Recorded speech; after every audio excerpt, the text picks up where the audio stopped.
Hello बच्चों, कैसे हो आप सब? मज़े में हो? तो आप पूरे दिन क्या करते हो?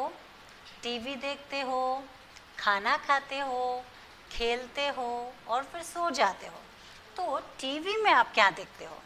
मुझे पता है, अभी जब लॉकडाउन था तब 2 महीने, 3 महीने, 4 महीने तक क्या आया पता है टीवी में? टीवी में महाभारत और रामायण सीरियल आई। आप सबने देखा और आप सबने महाभारत और रामायण को बहुत पसंद किया। उसके अंदर बहुत सारी स्टोरीज होती है, छोटी छोटी कई स्टोरी होती है। तो ऐसी ही एक कहानी आज हम पढ़ने जा रहे हैं। हमारा पाठ 8 जो है, हिंदी में पाठ 8 भरत मिलाप। तो रामायण तो बहुत लंबी स्टोरी है, बहुत बड़ी स्टोरी है। इतनी बड़ी कहानी तो बहुत दिनों तक चलती है, पर उसमें से एक छोटा सा एक प्रसंग, एक छोटी सी घटना यहाँ पर दी गई है, जिसका नाम है भरत मिलाप। भरत कौन था आपको पता है? राम का भाई था। राम कितने भाई थे? 4 भाई थे। तो भरत था, शत्रुघ्न था, राम थे, लक्ष्मण थे। तो आप सबको पता है ना कि राम को 14 साल के लिए वनवास मिला था। तो राम, लक्ष्मण और सीता मैया 14 साल के लिए वनवास गए थे। अब भरत जो था वो अपने मामा के घर गया था। वहाँ से जब वो वापस लौटा तो कैकेयी उसकी माँ जो थी उसने बताया कि मैंने ऐसे ऐसे करके राम को वनवास भेज दिया और तुम्हें राजा बनाने के लिए बात कर ली है पिता से, तो अब तुम राजा बनोगे। तब जाकर भरत को बहुत गुस्सा आया। उसको लगेगा अरे मुझे राजा नहीं, नहीं मुझे राजा नहीं बनना है, राजा तो भगवान राम ही बनेंगे। मेरे बड़े भाई जो राम है वही राजा बनेंगे। सब लोगों ने उसे राजा मान लिया है, तो राजा तो राम ही बनेंगे, मुझे राजा नहीं बनना है, मुझे उसमें कोई रस नहीं है। तो उसको माँ पर बहुत गुस्सा आया और भरत जो है वो बोला मैं अभी के अभी जाऊंगा, जंगल में जाऊंगा और वहाँ से श्री राम, लक्ष्मण और सीता मैया को वापस ले आऊँगा और फिर उसको गादी पर बिठाऊंगा। तो भरत जो था वो 2-3 सिपाही और घोड़े और थोड़े लोग, उस अयोध्यावासी जो थे ना लोग, वो भी बड़े दुखी थे राम के जाने से, तो 2-3 लोगों को लेकर गए। ऐसे भरत तो गया राम को लेने।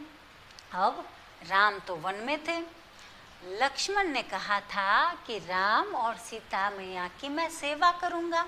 तो लक्ष्मण जो था वो पूरे दिन राम और सीता की सेवा करते थे, फल लाके देते थे, झोपड़ी बनाने में मदद करते थे, सब काम करते थे।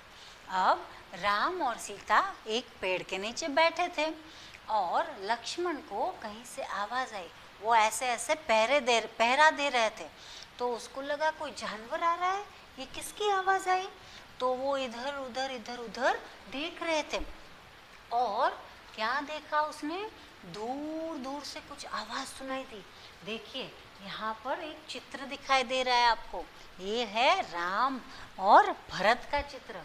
तो लक्ष्मण जो था वो पेड़ के ऊपर चढ़ गया और फिर ऐसे दूर देखने लगा किसकी आवाज़ आ रही है। अच्छा, उसने देखा कि भरत कुछ सिपाहियों के साथ आ रहा है। तो जो लक्ष्मण था उसे शंका हुई। लक्ष्मण को लगा कि ये जो आ रहा है ना भरत, वो ज़रूर राम को मारने के लिए आ रहा है, सिपाहियों को लेकर आ रहा है, वो राम को मार देगा। तो राम ने पूछा लक्ष्मण कौन आ रहा है? तो लक्ष्मण ने कहा वही, और कौन? कैकेयी का लड़का, ऐसे आपको मारने के लिए। राम ने कहा ऐसे मत बोलो, ऐसे कैसे बोल सकते हो कि मारने के लिए? वो तो हमारा भाई है, भाई हमें थोड़ी मार सकता है। तो लक्ष्मण ने कहा जैसी माँ वैसा बेटा। तो राम ने कहा ऐसे नहीं बोलो, ऐसे नहीं बोलते, वो हमारा भाई है। आने तो दो। और जैसे ही भरत आया, राम को देखकर उसकी आंखों में से आंसू बहने लगे। वो दौड़ के राम के चरणों में गिर गए और रोने लगे और बोले, भैया मुझे माफ़ कर दो, मुझे तो पता ही नहीं था ये सब बातों का, मैं आपको लेने आया हूँ, आपको लेकर ही जाऊँगा। तो उसके साथ जो अयोध्यावासी लोग आए थे ना, उन लोगों ने भी बोला कि राम आप वापस आइए, हम आपको लेने आए हैं। राम ने कहा, नहीं, मेरा पहला कर्तव्य है कि मैं मेरे माता पिता की आज्ञा का पालन करूं। देखो, ये जो रघुवंश है ना, उन लोगों का एक वचन था कि प्राण जाए पर वचन न जाए।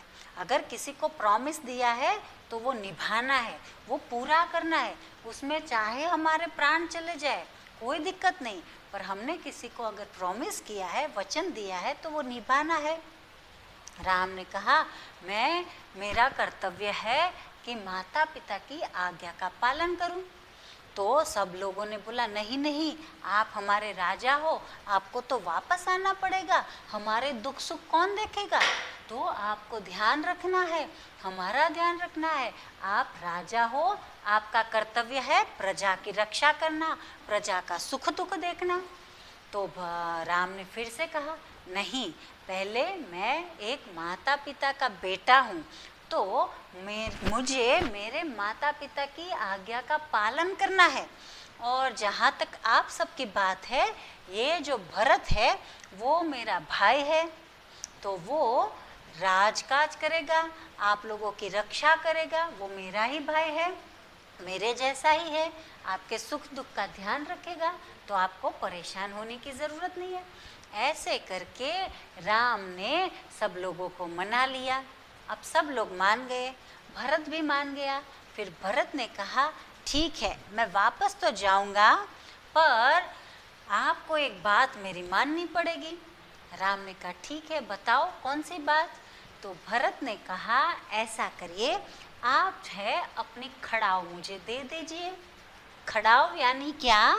पहले के ज़माने में जो वनवासी थे वो पैरों में ऐसे स्लीपर जैसे लकड़े के स्लीपर पहनते थे। हम अभी जो स्लीपर पहनते ना, वैसे लकड़ियों के स्लीपर पहनते थे, उसे खड़ाऊ कहते हैं। कभी आपने किसी संतों के पैर में देखा हो, एकदम लकड़ी के स्लीपर होते हैं, वो पहनते हैं, तो उसे क्या बोलते हैं? खड़ाऊ। तो भरत ने कहा कि मुझे आप अपनी खड़ाऊ दीजिए। तो राम ने कहा, क्या करोगे खड़ाऊ का? भरत ने कहा, मैं इस खड़ाऊ को ले जाऊंगा और उसे राजगादी पर रख दूंगा, और मैं एक सेवक की भांति आपका राजकाज देखूंगा। सेवक की भांति मैं राज की रक्षा करूंगा। कब तक? जब तक आप वापस नहीं लौटते।